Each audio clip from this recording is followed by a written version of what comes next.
Hi, I'm Jo and I'm going to show you how to make a traditional Christmas cake.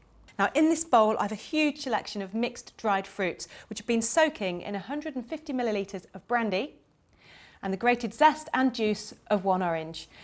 Now the fruits that are in here, I have 450 grams of sultanas, 250 grams of raisins and 120 grams of small dark currants and 150 grams of either chopped apricots, figs or dates. Now you can have a selection of all three or just stick to the one, it's entirely up to you.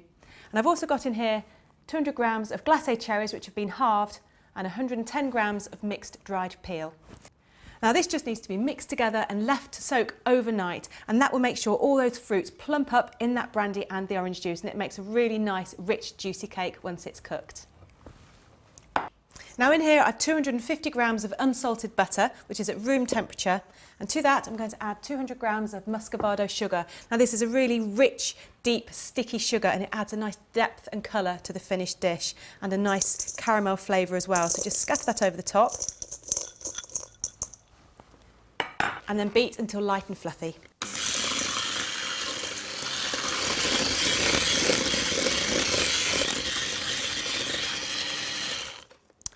So that is nice and light. And let's add the eggs. Now I'm going to add 5 whole eggs. And I'm going to put them all in at the same time. And then you just want to whisk these all together. Now the mixture may look as though it's curdled slightly, but don't worry, because once you add all the rest of the ingredients, it will be absolutely fine.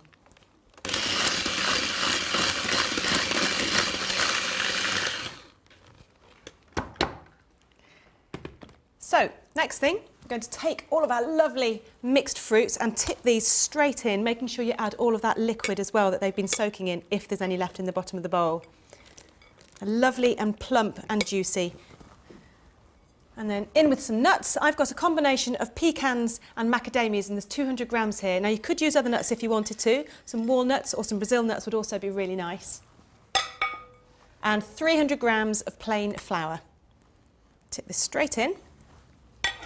And then just mix briefly, making sure that the flour is just incorporated. Now you need a really big bowl for this because it makes such a huge amount of mixture. And this is ready to go into the tin. Now I'm using a 23 centimetre loose bottom cake tin which has been greased and lined with some baking parchment. So just spoon this in, packing it into the edges.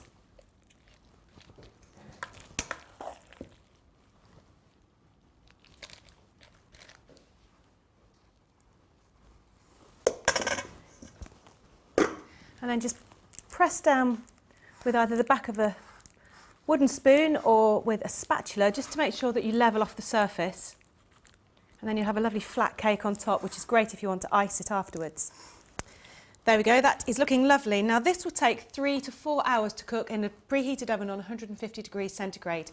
Because it takes such a long time for cooking, I'm going to put a double layer of baking parchment around the outside of the tin, just to make sure that it doesn't cook too much on the outside. It will slow down that cooking process. So just wrap around the outside and then tie with a piece of string just to hold it in place.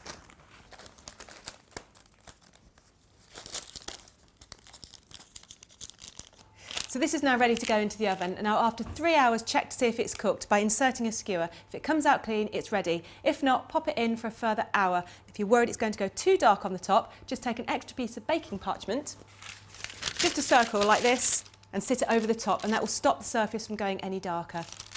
So in it goes.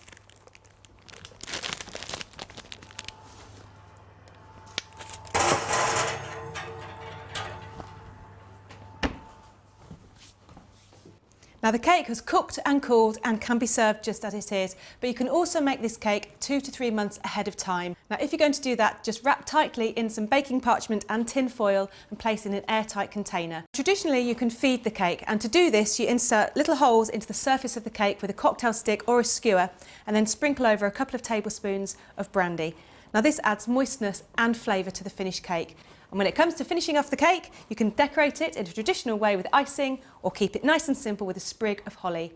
And that's how you make a traditional Christmas cake.